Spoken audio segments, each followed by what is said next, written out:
ओम विश्वानिदेव सवितर दुरितानि परासो यद भद्रम तन्नासो।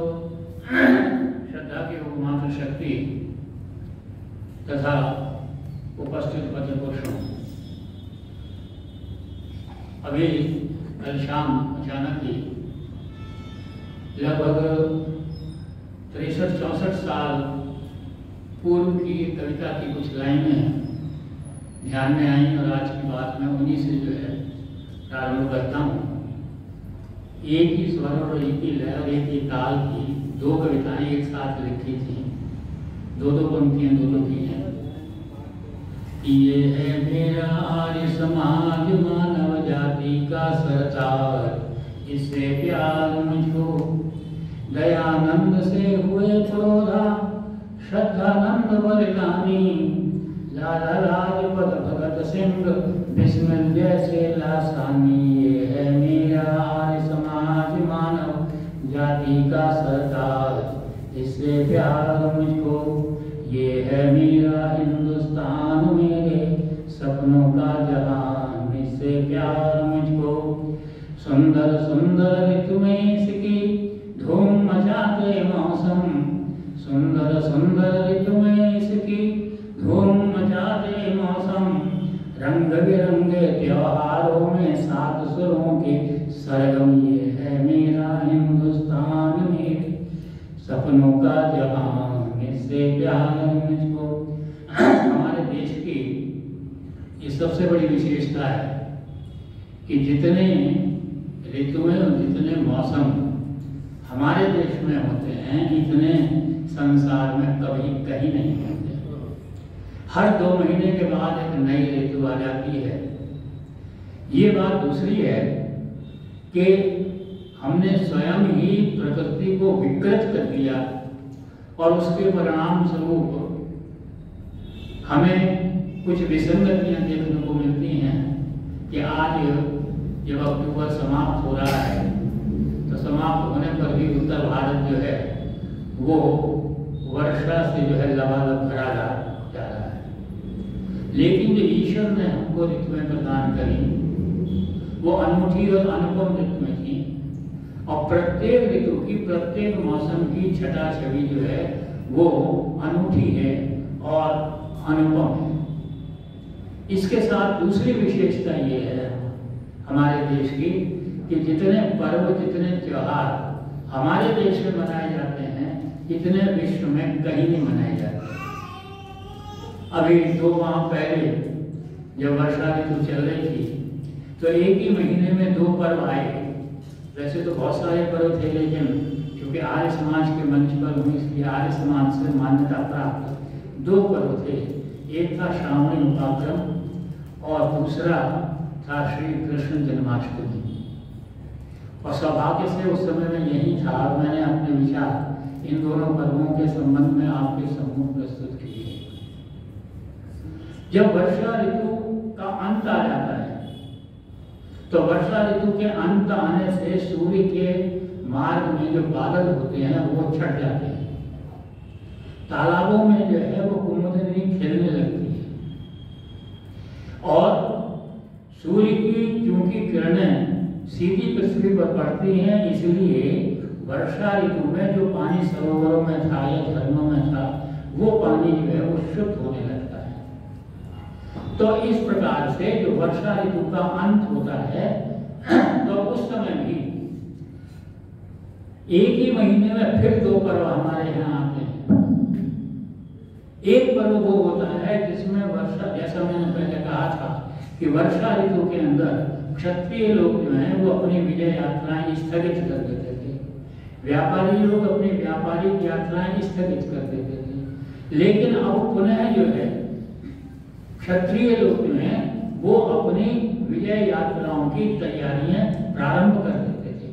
अपने हथियार जो हैं उनको साफ करने लगते थे, उनको सजाने लगते थे, उन्हें सुंदर बनाने लगते थे और इतने चमकते थे हथियार कि जो आंखों के अंदर चकाचौंध पैदा कर देते थे। इसके साथ साथ जो युद्ध के लिए वाहन प्रयोग में आते थे, हाथी हैं, घोड़े हैं, इन सबको भी तैयार किया जाता था।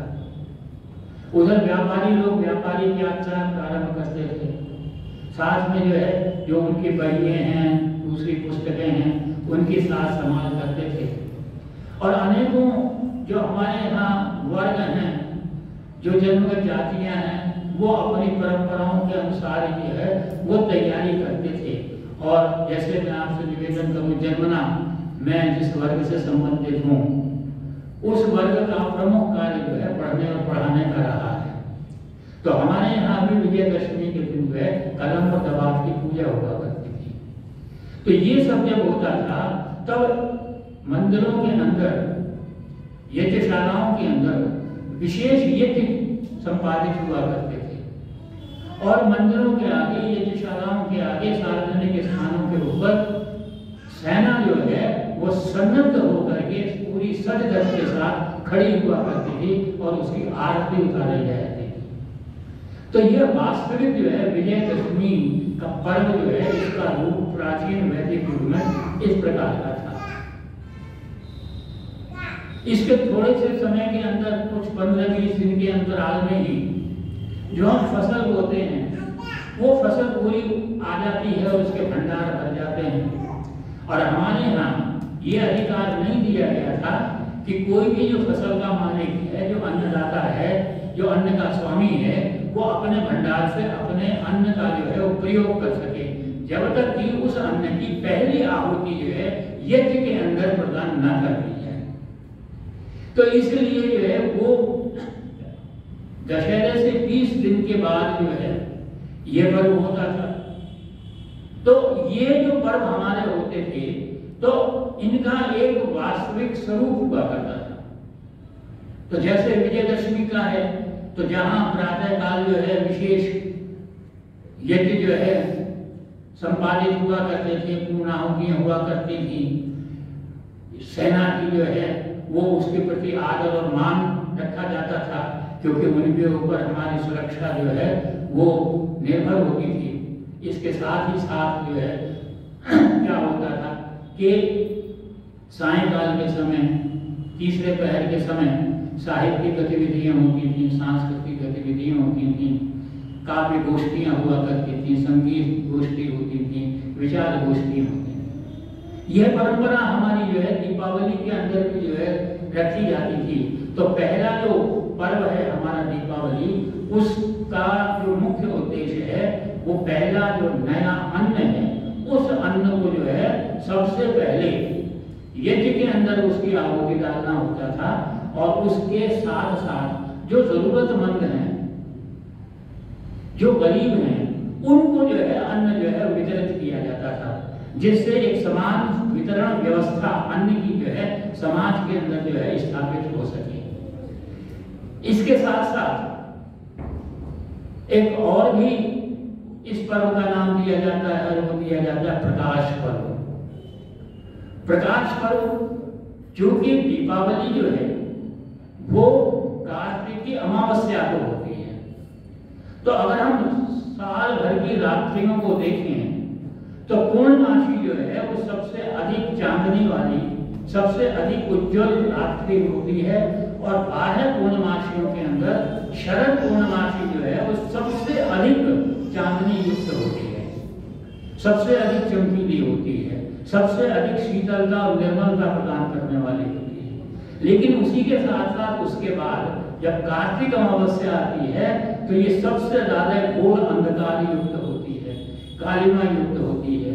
इसलिए उस कालिमा को दूर किया जाए, अंधकार को दूर किया जाए, और असतो मां सद्गमय, तमसो मां ज्योतिर्गमय, मृत्योर्मा अमृतम गमय का लक्ष्य लेकर के जो है पूरे पूरी रात्रि को जो है वो जगमय लाया जाता था।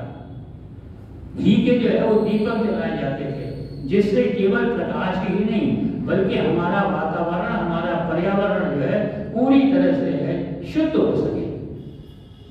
तो दूसरा नाम इस दीपावली का जो है वो प्रकाश पर्व के रूप में लिया जाता है। और तीसरा नाम जो है इस, जिसको हम नवसंश्रेष्ठी, 2 नवसंश्रेष्ठी होती है, क्योंकि 2 प्रमुख फसलें हमारे यहाँ होती हैं। तो एक तो अब होती है और जिसको हम शारदीय नवसंश्रेष्ठी कहते हैं, और दूसरी होली पर होती है। जिसको वासंती नवसंश्रेष्टि कहते हैं, तब की जो नई फसल आती है उस नई फसल की नई अन्न का जो है हम यज्ञ के अंदर जो है आहुति प्रदान करते हैं। तो तीसरा जो नाम इसका प्रमुख रूप से हमारे पौराणिक जगत में विशेष रूप से दिया गया है और वो है ये लक्ष्मी पर्व कहलाता है। हमने शब्दों की कुछ विकृति करते चले गए जिससे हमारी परंपराएं जो हैं वो विकृत होती चली गई। उसका नतीजा क्या हुआ कि हमारा रास्ता ही बदल दिया गया। लक्ष्मी अगर हम शब्द देखें तो लक्ष्मी शब्द का अर्थ होता है लक्ष्य को धारण करने वाले जो प्रमुख साधन हैं उनको लक्ष्मी कहते हैं। और अगर हम अपने जीवन को संचालित करने वाला प्रमुख साधन माने तो वो जल है, अन्न है, क्योंकि इसके बिना हमारा शरीर संचालित नहीं हो सकता। आज अगर बाढ़ आ जाए, अकाल पड़ जाए, तब उस स्थिति के अंदर जब चारों तरफ भूखमरी फैली हो तो क्या आप सोने और चांदी को खा करके जो है अपनी भूख मिटा सकते हैं? क्या आप रुपए और पैसे से हो? तो वास्तविक क्या है कि यह लक्ष्मी पर्व भी वास्तव में नवसंश्रेष्टि पर्व से जुड़ा हुआ है, क्योंकि यह अन्न से प्रमुख जो लक्ष्य है वो उसको प्राप्त करने का जो साधन है हमारे भौतिक जीवन के अंदर वो जो है अन्न है, इसलिए है। लेकिन एक चौथा नाम जो है अब एक और प्रचलित है जिससे सब बचना चाहते हैं और वो है हमारी दीपावली अब धूम्र पर्व पर। चारों तरफ धुआं ही धुआं और इतना धुआं जो कि हमारा दम जिससे घुटने लगे, हम मृत्यु की सीमा तक पहुंच जाएं, इतना प्रदूषण हो जाए। तो आप जरा लक्ष्मी पर्व को धूम्र पर्व को जब ये दोनों आपस में मिल गए तो क्या स्थिति होगी कि जो देश जो समाज एक रात के अंदर लाखों करोड़ों रुपए का बारूद जो है वो ध्वस्त करके जला दे, आप बताइए क्या वो लक्ष्मी पर्व मनाने के योग्य होगा? क्या वो लक्ष्मीपति बन सकता है? सिवाय कंगालपति बनने के और कुछ नहीं हो सकता, चाहे शारीरिक दृष्टि से हो चाहे भौतिक दृष्टि से। तो जैसा मैंने आपसे निवेदन किया कि हमारे जो पर्व होते थे वो प्रातःकाल अपराह्न तक तो प्रमुख रूप से आध्यात्मिक यज्ञों से युक्त होते थे और उसके पश्चात अनेकों गतिविधियां हमारे समाज के अंदर हुआ करती थी। जैसे मैंने कहा कि कभी काव्य गोष्ठी होती थी, संगीत गोष्ठी होती थी, विचार गोष्ठी होती थी और इसीलिए शिक्षाप्रद और मनोरंजन से युक्त जो है नाटक हुआ करते थे। और वो नाटक हमारे ऐतिहासिक प्रमुखता से होते हैं। आज मैं आपसे निवेदन करूं कि आप सबके मन में ये प्रश्न आया होगा, मैंने दशहरे की बात करी, विजयदशमी की बात करी, दिवाली की बात करी, दीपावली की बात करी और राम की बात नहीं करी। तो मैं आपसे निवेदन करता हूं कि क्योंकि उस समय इस प्रकार के उत्सव होते थे तो राम जो है वो तो हमारे प्रातः स्मरणीय हैं। मर्यादा पुरुषोत्तम श्री राम और योगेश्वर कृष्ण जो है वो तो हमारी वैदिक संस्कृति के आधार स्तंभ हैं। तो कभी उनका नाटक हुआ होगा, उनका चरित्र की कथा हुई होगी और वो वास्तव में अलौकिक होती है, वो बहुत ज्यादा लोकप्रिय होती है। तब ये किसी ने कहा होगा कि ये तो बहुत ही सुंदर कथा है, सब बच्चों को, सब प्रत्येक व्यक्ति को जो है इसको देखना चाहिए, तो इसकी पुनरावृत्ति होनी चाहिए।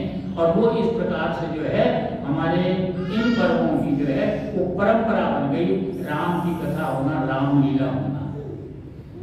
और हमारे यहाँ क्या एक विशेषता हम और देखते हैं कि हमारे यहाँ कोई घटना होती है, कोई दंत कथा आती है, कोई प्रथा प्रारंभ होती है, वो आगे बढ़ते बढ़ते परंपरा बन जाती है और परंपरा बनने के बाद वो परंपरा धर्म का रूप धारण कर लेती है और धर्म का रूप जब धारण करती है तो जो हमारे त्योहार हैं, जो पर्व हैं, जो हमारा दैनिक जीवन है उसके ऊपर हावी हो जाते हैं और जो मूल उद्देश्य है वो पीछे रुक जाता है और सामने वो परंपरा ही रह जाती है।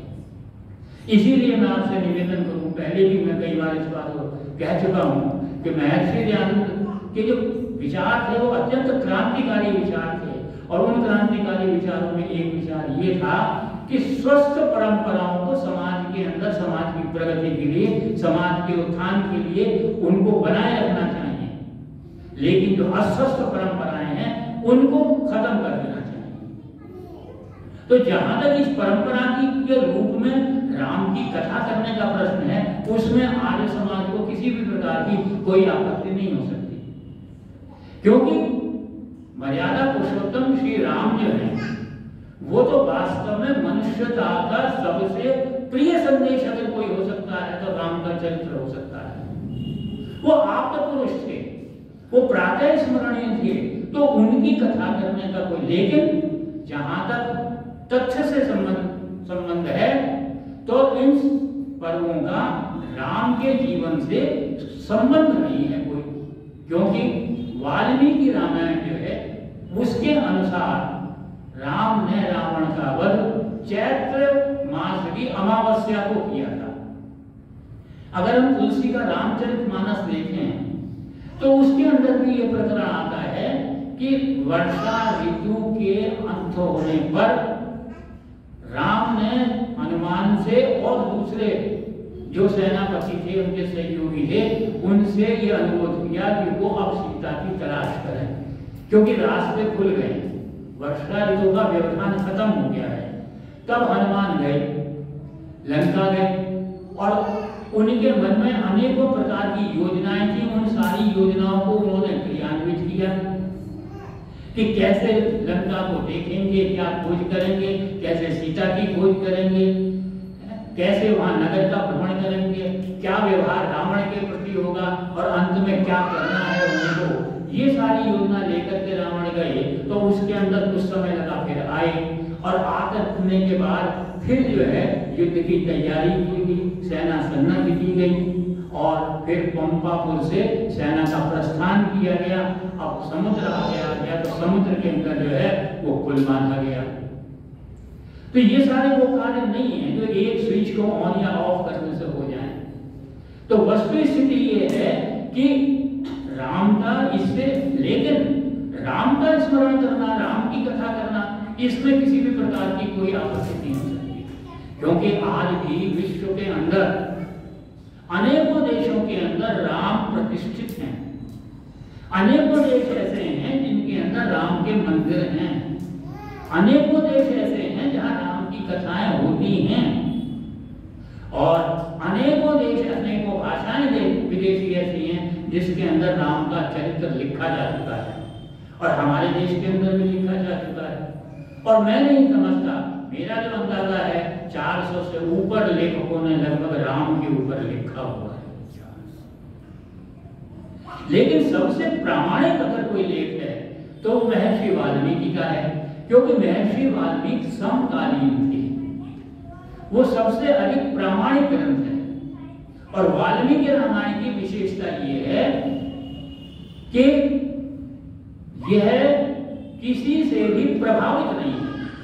बाकी सारे राम के ऊपर लिखे गए ग्रंथ किसी ना किसी से प्रभावित हैं, बल्कि वाल्मीकि रामायण जो है वो सबको प्रभावित करती है।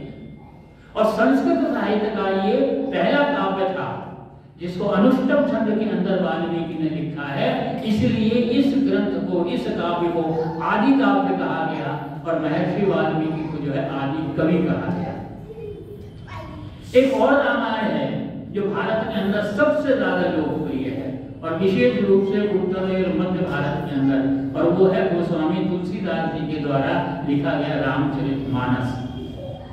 आप इस बात को नकार नहीं सकते कि आज मानस जो है वो भारतवर्ष के युवा वर्ग हो, बालक हो, कोई भी व्यक्ति हो, उसके हृदय मानस पटल के ऊपर अंकित है। इस बात को आप अस्वीकार नहीं कर सकते। लेकिन वाल्मीकि के द्वारा लिखी गई रामायण की पृष्ठभूमि कुछ और है, और तुलसीदास के द्वारा लिखी गई रामचरितमानस की पृष्ठभूमि कुछ और है। गोस्वामी तुलसीदास का विवाह हुआ, अपने पत्नी के प्रति पूरी तरह आसक्त हो गए, सारे काम करना छोड़ दिए, 24 घंटे उसके सामने, पत्नी के सामने बैठे रहते। एक दिन पत्नी जो है उसको मायके जाना था, पीरा जाना था, चली गई दोपहर को, उनको भी वियोग कुछ समय का भी बर्दाश्त नहीं हुआ और सायंकाल को चल दिए अपने ससुराल। रात हो गई, नदी देखी, नदी पर एक गड्ढा बह रहा था, उस पर चढ़ गए, इससे पार हो जाऊंगा। कूद गए, मुड़ के देखा वो कोई बहुत बड़ा वृक्ष का तना नहीं था, बल्कि मगरमच्छ था। आगे गए, ससुराल के पास पहुंचे। अब कैसे दरवाजा खटखटाऊं? पड़ोस में एक पेड़ लगा हुआ था, वहां एक रस्सी लटकी हुई थी, रस्सी पे चढ़े और कूद गए। लौट के देखा तो रस्सी नीचे गिर गई और वो सांप रह गया।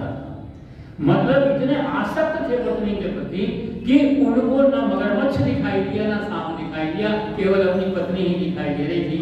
ऊपर चौबारे पर जाकर दरवाजा खटखटाया, पत्नी ने खोला, एकदम आश्चर्यचकित रह गई। बोले जी कि कैसे इस समय कैसे आ गए अचानक आधी रात को? तब एक दो बार उसने कहा, अस्ति चरो में देहसो तामे ऐसी प्रीत, वैसी जो श्री राम में होती न जो है बीत। अगर परमपिता परमात्मा में इतनी प्रीति तुम्हारी इस अस्थि मज्जा और इस त्वचा के अंदर है, इस चमड़ी के अंदर है, इतनी ही प्रीत अगर तुम भगवान से करते तो ना जीवन नैया पार हो जाती। ये चुभ गई बात तुलसीदास को, आगे साधना की और अपना इष्ट राम को बना लिया। तो राम को इष्ट बना लिया, तो जब इसको इष्ट बना लिया जाता है वो मनुष्य से ऊपर हो जाता है। उसकी दृष्टि में जो रोल मॉडल होता है वो भगवान के बराबर होता है, इसलिए वो उनके प्रभु बन गए, उनके अवतार बन गए, भगवान बन गए और अनेकों चमत्कार के साथ में आ गए। लेकिन व्यक्तिगत, सामाजिक, पारिवारिक और राष्ट्रीय दृष्टि से उन्नति करने के लिए, विकास करने के लिए राम का चरित्र तो गोस्वामी तुलसीदास ने जो लिखा है वो अनुपम है, अनूठा है, अद्भुत है। हाँ, कुछ है जो उनकी व्यक्तिगत विचारधारा थी वो उसके अंदर आई है, वरना सामाजिक दृष्टि से उसके अंदर कोई कमी नहीं है। लेकिन वाल्मीकि रामायण में लिखी गई उसकी पृष्ठभूमि दूसरी थी। वाल्मीकि से ब्रह्मा ऋषि आए और कहने लगे किसी ऐसे व्यक्ति का चरित्र लिखो जो समाज के लिए प्रेरणादायी हो। इत्तेफाक की बात थी, थोड़े दिनों के बाद महर्षि नारद आ गए उनके आश्रम में। उन्होंने नारद से कहा कि महाराज आप तो वेद वेदांगों के जानकार हो, आप अर्थशास्त्र जानते हो, ज्योतिष शास्त्र जानते हो, उपनिषद जानते हो, तर्कशास्त्र जानते हो, आप महाज्ञानी हो, साथ में चारों तरफ भ्रमण करते रहते हो, सबसे संवाद करते रहते हो, तो आप सबसे संवाद करते हो, इसलिए आपका अनुभव भी बहुत है। तो मुझे किसी ऐसे व्यक्ति के बारे में बताओ जो ज्ञान में सबसे ऊंचा हो, वेद वेदांगों में सबसे ज्यादा ज्ञान रखने वाला हो, नीति के सबसे बड़ा हो, सबसे बड़ा जो है शिष्टाचार वाला व्यक्ति हो, सत्य को धारण करने वाला व्यक्ति हो। मतलब किसी भी व्यक्ति की व्यक्तिगत, पारिवारिक और सामाजिक जितने गुण होते हैं, उत्कृष्ट कोटि के सारे गुण जिस व्यक्ति के अंदर हो वो बताओ। नारद ने कह दिया आपकी बात मैं स्वीकार करता हूं, मैंने सब कुछ पढ़ा, वो घुमा हूं और मेरे अपने विचार से इक्ष्वाकु कुल के दशरथ के पुत्र राम के अंदर सारे गुण आ गए। और इत्तेफाक से एक घटना घटी, जैसा कि कथानक आता है कि एक महर्षि वाल्मीकि तमसा नदी के तट पर बैठे थे, सामने वृक्ष के ऊपर जो है एक क्रौंच पक्षियों का जोड़ा जो है वो काम क्रीड़ा में जो लग्न था। इधर से एक शिकारी आया, तीर मारा, पक्षी नीचे गिर गया और तब महर्षि वाल्मीकि के मुंह से अचानक एक श्लोक निकला, मां निषाद प्रतिष्ठाम द्वंद्वमाशाश्वत समा यत् क्रौंच मिथुनादेकमवधि काम मोहितम। कहते हैं ये करुण रस का श्लोक जो अनुष्टुप छंद का श्लोक है वो आधार बना वाल्मीकि रामायण का। वाल्मीकि रामायण के अंदर महर्षि वाल्मीकि जब प्रारंभ करते हैं रामायण को तो शुरू के अंश के अंदर सबसे पहले वो अयोध्या का वर्णन करते हैं कि अयोध्या कैसी नगरी थी। अयोध्या के अंदर समस्त ऐश्वर्य, सुख और संपत्ति विद्यमान थी, किसी भी प्रकार की कोई कमी नहीं थी, भौतिक कमी किसी भी प्रकार की नहीं थी, पूरी तरह से संपन्न थी, समस्त सुख सुविधाओं से युक्त थी। लेकिन केवल सुख सुविधाओं से ही युक्त नहीं थी, बल्कि वो कहते हैं कि अयोध्या के निवासी सारे सत्यवादी थे, सारे संयमी थे, सारे जो है शिष्टाचार रखने वाले थे, सब विनम्रता रखने वाले थे, सारे गुणों में कोई स्वार्थ नहीं था, छल नहीं था, कपट नहीं था, झूठ नहीं था, कुछ नहीं था। लेकिन फिर भी एक विडंबना थी अयोध्या की, और वो विडंबना ये थी कि दशरथ के संतान नहीं थी।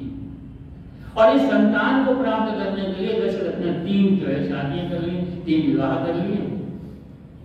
उनसे भी बात नहीं पड़ी तो आयुर्वेद के जो है पास गए और आयुर्वेद में संतान प्राप्त होने की औषधियों से युक्त सामग्री लेकर पुत्रदेशी यज्ञ किया और उसका परिणाम हुआ 4 छोटे छोटे राजकुमार जो है अयोध्या के राजप्रसाद महल के अंदर उनकी किलकारियां गूंजने लगी।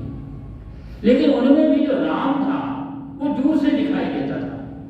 राम की जो विद्या हुई है, वास्तव में जो शिक्षा हुई है, वो ऋषियों मुनियों की संगति के साथ हुई। ये राम की शिक्षा की सबसे बड़ी विशेषता थी। तो इसलिए जो वास्तविक विद्या है वो राम के अंदर आई।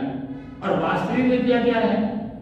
तो हमारा संस्कृत वांग में कहता है कि विद्या ददाति विनयम विनयादाति पात्रताम पात्रत्वात् धन्नाम धर्म सुखम। कि विद्या का क्या है? विद्या किसको विद्या कहेंगे? जिसको प्राप्त करने से विनयशीलता है, विनम्रता है। हमारा जो नीतिकार है संस्कृत का क्या कहता है? अभिवादनशीलस्य नित्यं वृद्धोपसेविना चत्वारि तस्य वर्धन्ते आयुर्विद्याय शोभनम। कि जो विनम्र होता है, अभिवादनशील होता है और जो बुजुर्गों की सेवा करता है उसको 4 चीजें मिलती हैं। आयु मिलती है, विद्या मिलती है, यश मिलती है, बल मिलती है।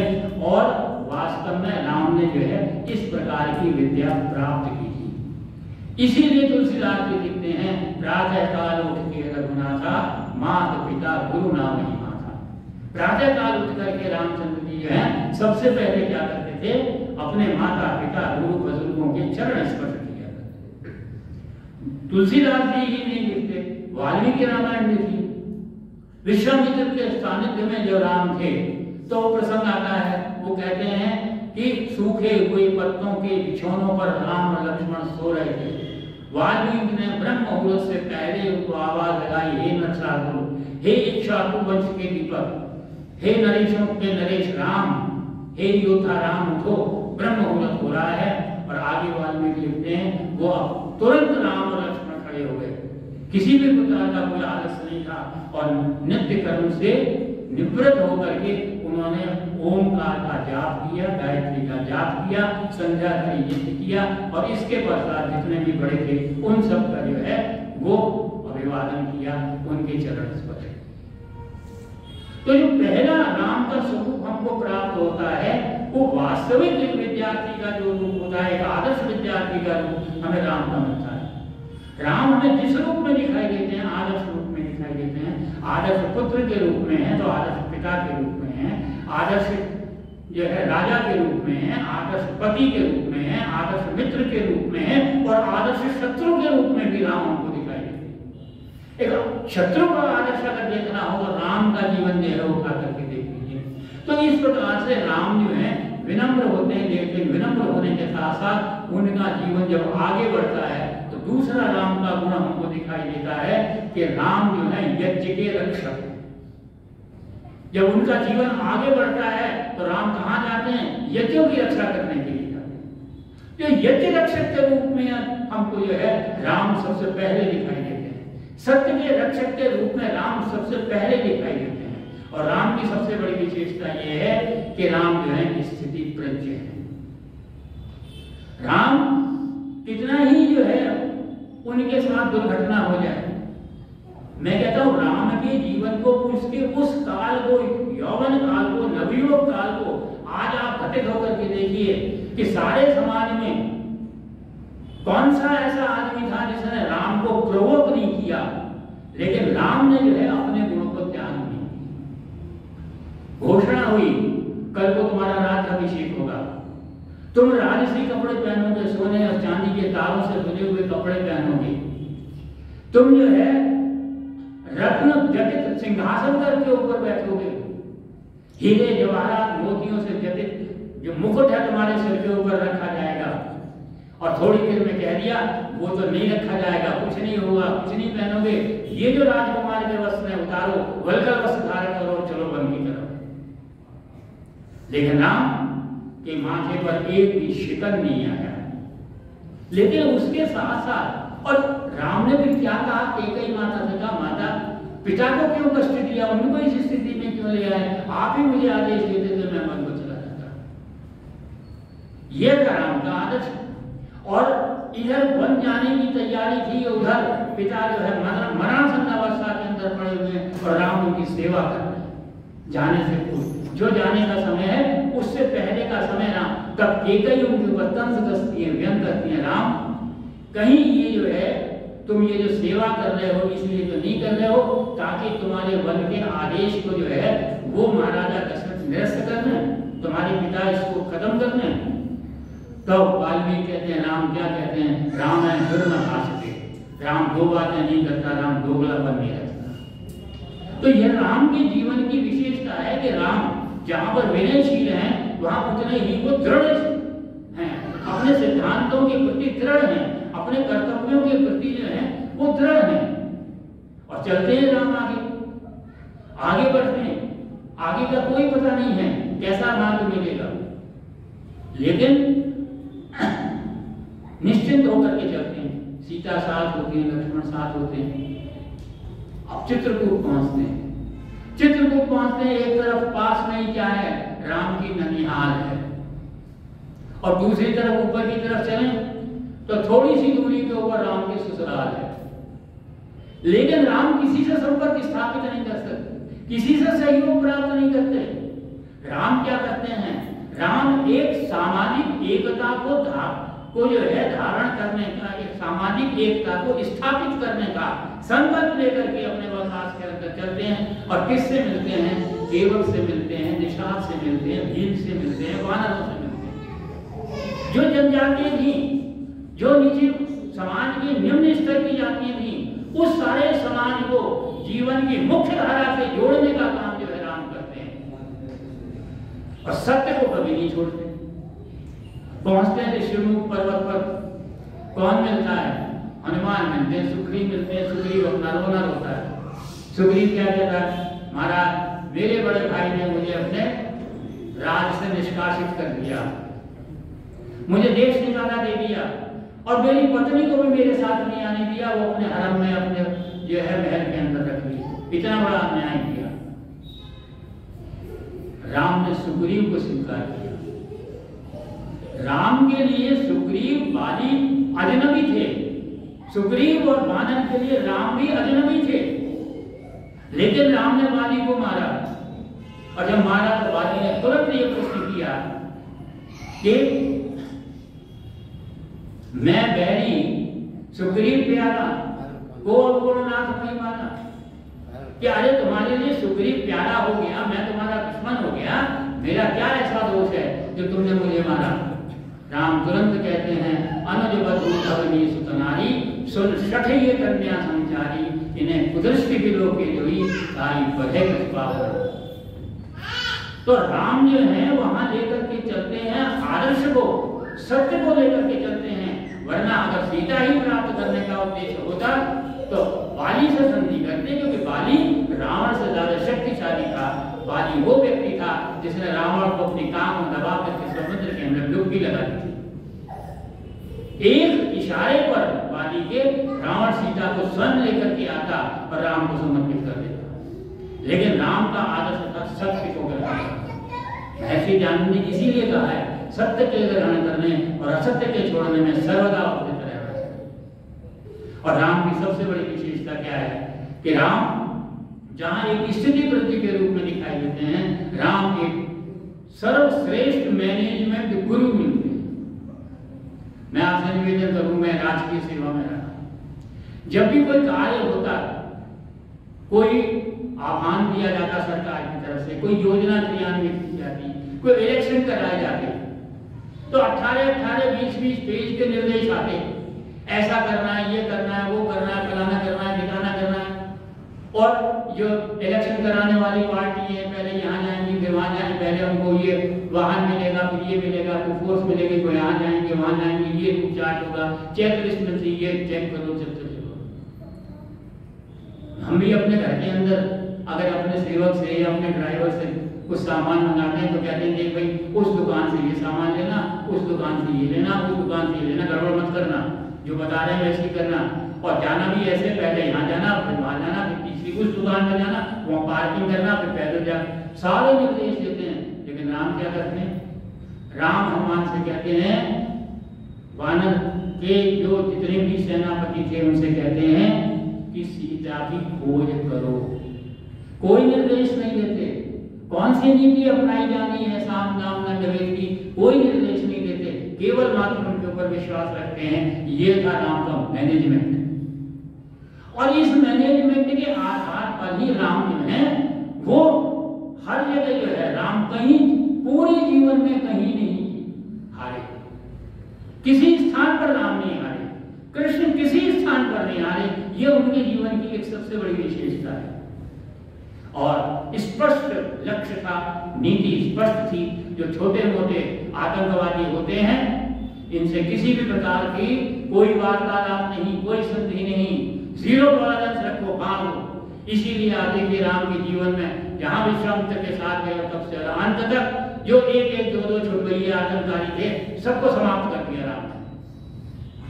लेकिन जो बड़ा साम्राज्य है उससे आप जो है वार्ता करिए, उसको समझाने की कोशिश कीजिए, लेकिन एक सीमा तक समझाइए। और राम का विश्वास तो कितना देखिए कि विभीषण आया अपना लंका छोड़ करके, सबने कहा कि महाराज ये रावण का भाई है, शत्रु का छोटा भाई है, ये पता नहीं किस उद्देश्य से हमारे पास आया है।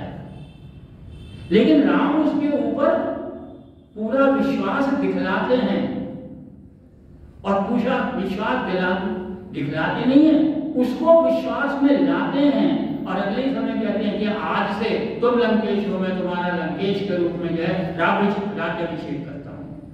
लेकिन साथ में अपने सेनापतियों को कहते हैं विश्वास पूरा रखो, लेकिन नजर तीखी रखो। और तो और वो तो लंकेश के लालच के अंदर आ गया, लेकिन जब रावण के गुप्तचर राम की सेना के अंदर आए और उनको बंदी बना करके राम के आगे लाया गया, तो वो राम जो है क्या कहते हैं कि ठीक है तुम्हारा काम है, तुम गुप्तचर हो। इनको कोई अपने साथियों से कहते हैं, सेनापतियों से कहते हैं कोई सजा नहीं देना, और भाई तुम किस लिए आए हो दिखा दो इनको, हमारे सारा ये का जो ढांचा है हमारे सारे दिखा दो इनको, जो कुछ ये देखना चाहें, और जाकर के अपने राजा को बता देना कि ये हर एक चीज, हर एक बिंदु, हर एक कील और कांटा तुम देख करके आए हो, और जाओ। और उसको चुनौती देते हैं कि तुम आओ। और यही राम जो है बिल्कुल यही भावनाएं अपने सेनापतियों के अंदर करते हैं। राम कहते हैं जब किसी भी शत्रु के आगे चलो उससे वार्ता करो, संधि वार्ता करो, शांति वार्ता करो, लेकिन इस प्रकार से करो ताकि उसके अंदर हीन भावना आ जाए। अंगद को अपना दूत बना करके राम ने भेजा रावण के पास। उसका एक संवाद आता है, एक कवि हुए केशवदास, उन्होंने डायलॉग्स को जो है, संवाद को जो है काव्य के रूप में लिखा है। तो जो कोई मिलता है विपक्षी से, अपने शत्रु से, तो उसको हीन भावना से, उपेक्षा से देखता है। वो केशवदास लिखते हैं कि रावण कहता है कौन के सुत, कौन के सुत, राम किसका बेटा है, किसका छोरा है, किसका लड़का है, बड़ी उपेक्षा की भावना से, जैसे कोई उसका सुत ना हो। तो अंगद कहता है बाली के, वो फिर उपेक्षा से कहता है कौन बाली, उसने बड़ी दृढ़ता के साथ कहा बाली का पुत्र हूं।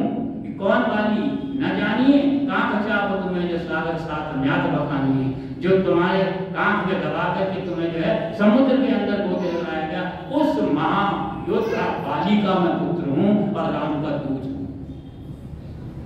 तो राम ने अपने जीवन के अंदर जो आदर्श स्थापित किए, जो मर्यादाएं स्थापित की, वो वास्तव में मर्यादा पुरुषोत्तम थे। मर्यादा पुरुषोत्तम सर्वश्रेष्ठ शब्द जो है वो उनके लिए जो है लाया गया है। तभी कहते हैं कि उनके जीवन की जो दो विशेषताएं हैं, चाहे राम हो चाहे कृष्ण हो, इनके जीवन की दो विशेषताएं हैं जो राम के अंदर भी दिखती हैं और कृष्ण के ऊपर भी दिखती हैं कि वज्रादपि कठोराणि मृदुनि मुस्मानि। जहां जरूरत पड़े वज्र से भी अधिक कठोर बनो, और जहां आवश्यकता हो वो फूल से भी ज्यादा कोमल बनो। वो पूरी तरह से मानसिक रूप से शोषित, पूरी तरह से विक्षिप्त अवस्था में अहिल्याबाई के पास गए और उसको आत्मबल प्रदान किया। वहां उनका कुसुम का रूप राम का एक भीलनी के पास गए, एक वृद्धा स्त्री के पास गए और उसके झूठे पेड़ खाए उन्होंने। वो उनका वहां पर जो है वो कुसुम का, वो फूल का, वो कोमलता का रूप राम को दिखाई देता है। लेकिन जहाँ युद्ध क्षेत्र के अंदर आते हैं, जहाँ राक्षसों के सामने आते हैं, जहाँ आर्य संस्कृति की रक्षा की बात आती है, वहाँ किसी के साथ कोई समझौता नहीं करते। वज्रादपि कठोराणि, वज्र से भी ज्यादा कठोर होते हैं। और राम की दूसरी सबसे बड़ी विशेषता क्या है? यत्र ब्रह्मम च क्षत्रम च सम्यम च चरता च। अगर उन्नति चाहते हो, विकास चाहते हो, तो ब्रह्म शक्ति और छात्र शक्ति दोनों को साथ साथ लेकर जब तक नहीं चला जाएगा तब तक विकास नहीं होगा, हम विनाश की ओर ही जाएंगे। तो राम का सबसे बड़ा संदेश ये है। और राम के ऊपर अनेकों पुस्तकें लिखी गई। क्यों? आज के राम नहीं हुए, राम को लाखों वर्ष हो गए हुए, राम को वह युग बीत गया। हम तो देखते हैं कि आज हम कोई बात कहते हैं, कोई डायलॉग, कोई संवाद किसी के द्वारा दिया जाता है और वो वहां से चलते चलते चलते चलते जब निम्न स्तर पर आता है उसका रूप भी बदल जाता है। ऐसी ही कुछ स्थिति राम के बारे में हुई। और राम का के युग के जो उनके साथी थे, राम के युग की जो नारियां थी, उनके रूप बदल दिए गए। लोगों ने बड़े जो है आज ये कार्य हो रहा है कि राम और राम के समय की, रामायण के युग के जो पात्र हैं उनकी वास्तविकता क्या है, इनके ऊपर तर्क और विवेक की कसौटी पर लोग लिख रहे हैं। मैं आपसे निवेदन करूं, नरेंद्र जी बैठे हैं, इनके पूज्य पिताजी ने एक पुस्तक लिखी केकई के ऊपर। उसका अभी अंग्रेजी रूपांतरण जो है, अंग्रेजी ट्रांसलेशन इनके भाई साहब ने किया, misunderstood queen Sita, sorry misunderstood queen Kaikeyi. वो कहते हैं केकई जो है कैसे जो है अपने पति के जो है जीवन को लेने वाली, हरने वाली हो सकती है, जो सबसे अधिक अपने पति से प्रेम करती थी। केकई वो महारानी थी जो प्रत्येक युद्ध के अंदर स्वयं सेना का वस्त्र धारण करके, सैनिक का रूप धारण करके दशरथ के साथ खड़ी होती थी और लड़ा करती थी। और कहते एक युद्ध में जब रथ का पहिया अलग होने लगा, केकई ने अपना हाथ लगा दिया। वस्तु स्थिति क्या थी कि उस वक्त का अगर हम दृष्टिपात करें पूरे विश्व का, 2/3 विश्व के ऊपर रक्ष संस्कृति जो है वो फैली हुई थी। और जिसका नायक राम था, रावण था, और जिसका नारा वयम रक्षामय था, जो आज कम्युनिस्ट बना है। हमारे अंतर्गत आ जाओ, हमारी आधीनता स्वीकार करो। और राम की विशेषता क्या थी? राम आर्य संस्कृति के पोषक थे। राम साम्राज्यवादी नहीं थे, राम छीनने वाले नहीं थे।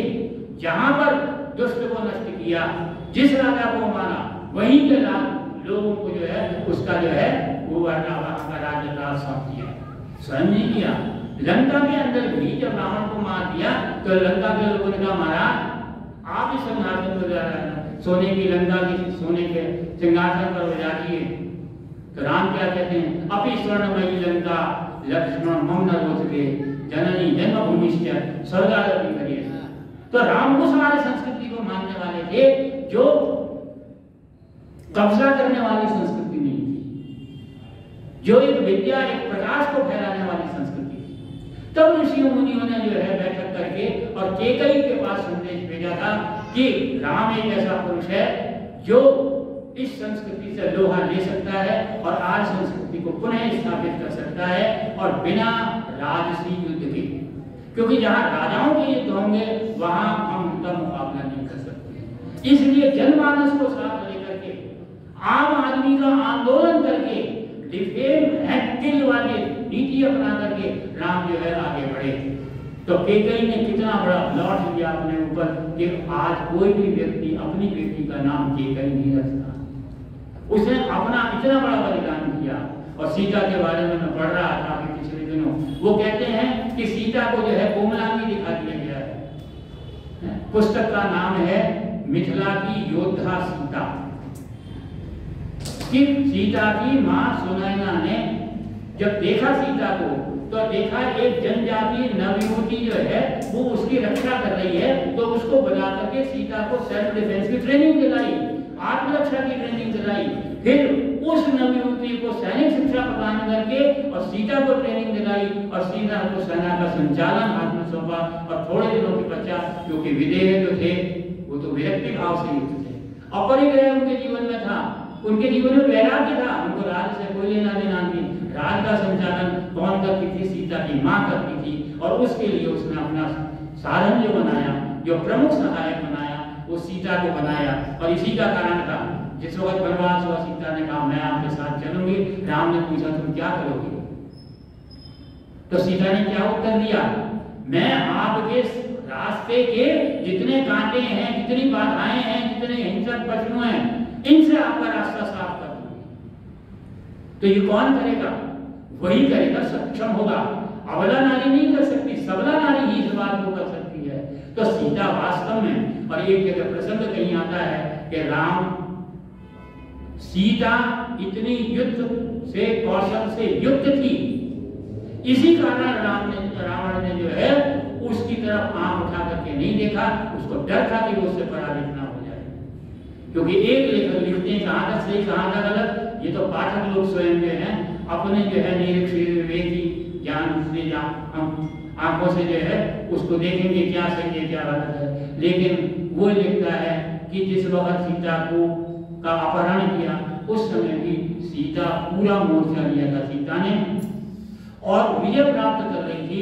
लेकिन अचानक ही रावण का कोई दुश्मन का कोई सैनिक आया और उसने हाथ में कुछ पत्ता रखा हुआ था, वो उसकी नाक पर सुंघा दिया और वो अचेत हो गई, विक्षिप्त हो गई, तब उसका गया।